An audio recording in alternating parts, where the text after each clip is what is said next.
साथियों, सरकार देश के करोड़ों परिवारों तक सुरक्षा का कवच पहुंचा रही है। प्रधानमंत्री सुरक्षा बीमा योजना के तहत केवल 20 रुपए के सालाना प्रीमियम यानी केवल 1 साल के 20 रुपये का प्रीमियम, उस पर 2 लाख रुपए तक का दुर्घटना बीमा मिलता है। अब तक इस योजना से 58 करोड़ से अधिक लोग जुड़ चुके हैं। इनमें करीब 28 करोड़ हमारी माताएं, बहनें, बेटियां हैं, महिलाएं हैं।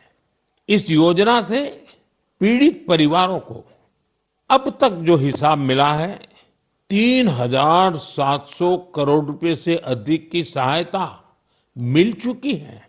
साथियों, उसी प्रकार से प्रधानमंत्री जीवन ज्योति बीमा योजना भी उतनी ही अहम है।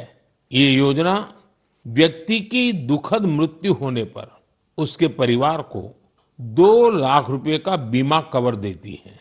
इसका वार्षिक प्रीमियम सिर्फ 436 रुपये है, मतलब एक दिन का मुश्किल से 1.5 रुपया। इस योजना से अब तक 27 करोड़ से अधिक लोग जुड़े हैं। इसके तहत देश के करीब 11 लाख परिवारों को करीब 22,000 करोड़ रुपए की सहायता मिल चुकी है। ये आंकड़े बहुत बड़े हैं। इन आंकड़ों के पीछे लाखों परिवारों की अपनी अपनी कहानी है। कहीं किसी मां को बच्चों की पढ़ाई जारी रखने में सहायता मिल गई, कहीं किसी पत्नी को घर की जिम्मेदारियां संभालने का सहारा मिल गया। साथियों, कई बार बहुत बड़ी सुरक्षा की शुरुआत बहुत छोटी राशि और एक छोटे से कदम से हो सकती है। छोटा सा भी निर्णय बहुत बड़ा बदलाव करता है। मेरा आप सभी से आग्रह है कि अपने परिवार में इन योजनाओं की जानकारी जरूर साझा करें। मेरे प्यारे देशवासियों, मन की बात में अब बात एक ऐसे विषय की जो हजारों साल पुराना है, हजारों साल से मानव समाज में घर कर करके बैठ गया है। ये विषय है अंधविश्वास का। अंधविश्वास कई बार केवल एक गलत धारणा नहीं होता, वो डर पैदा करता है।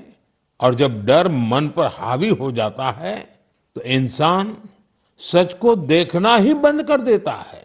अंधविश्वास में डूबे लोग फिर बिना तर्क के, बिना सत्य जाने ऐसे फैसले लेने लगते हैं जिनका बड़ा नुकसान होता है। वहीं समाज में ऐसे लोग भी होते हैं जो विज्ञान, अनुभव और तर्क के आधार पर उन धारणाओं को चुनौती देते हैं। अंधविश्वास से विश्वास तक की ये यात्रा आसान नहीं होती। और आज मैं ऐसी ही एक सफल यात्रा के बारे में आपको जरूर बताना चाहता हूं। साथियों, असम में एक पक्षी पाया जाता है। उस पक्षी का नाम है हरगिला। हरगिला एक दुर्लभ पक्षी है। ये प्रकृति को स्वच्छ रखने में अहम भूमिका निभाता है, लेकिन असम के कुछ इलाकों में लंबे समय तक इसे अशुभ माना जाता था। लोग इसे अपने आसपास देखना पसंद नहीं करते थे।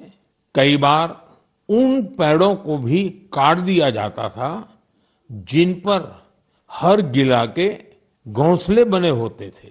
सोचिए, एक ऐसा पक्षी जो पर्यावरण की सफाई में मदद करता है, वही हरगिला लोगों के डर का शिकार बन गया था।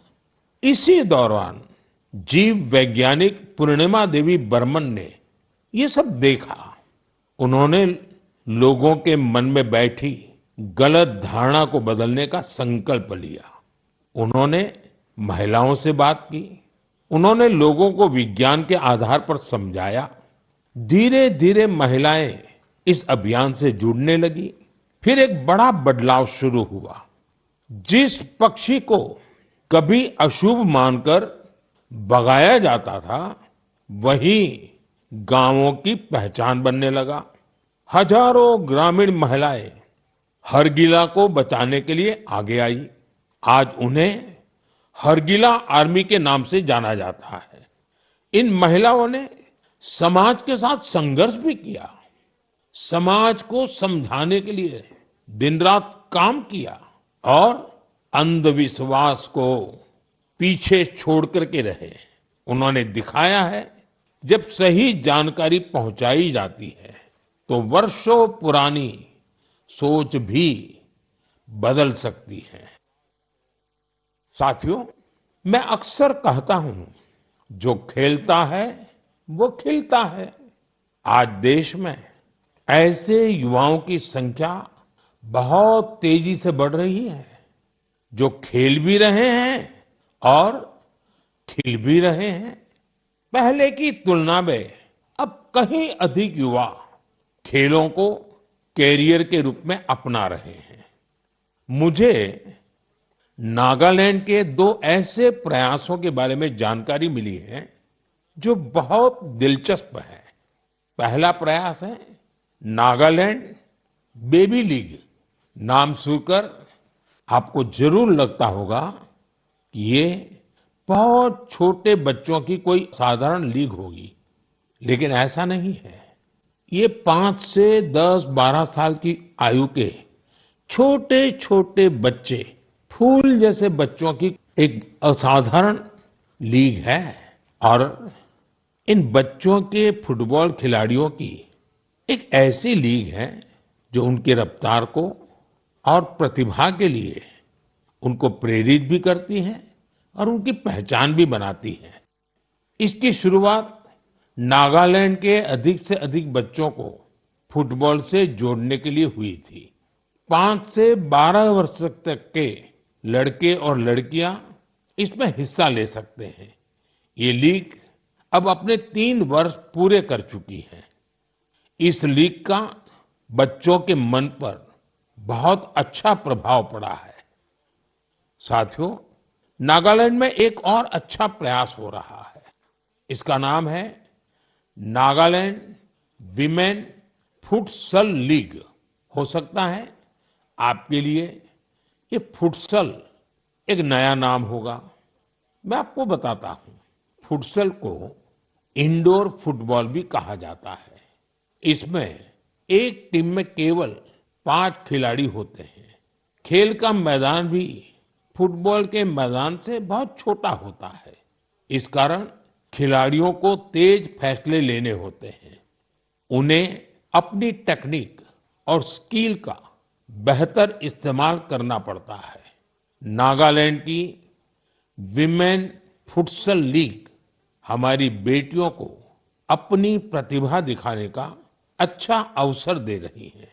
मैं ऐसी पहलों के लिए नागालैंड के लोगों की सराहना करता हूं। ऐसे प्रयास देश के दूसरे हिस्सों को भी प्रेरणा देते हैं।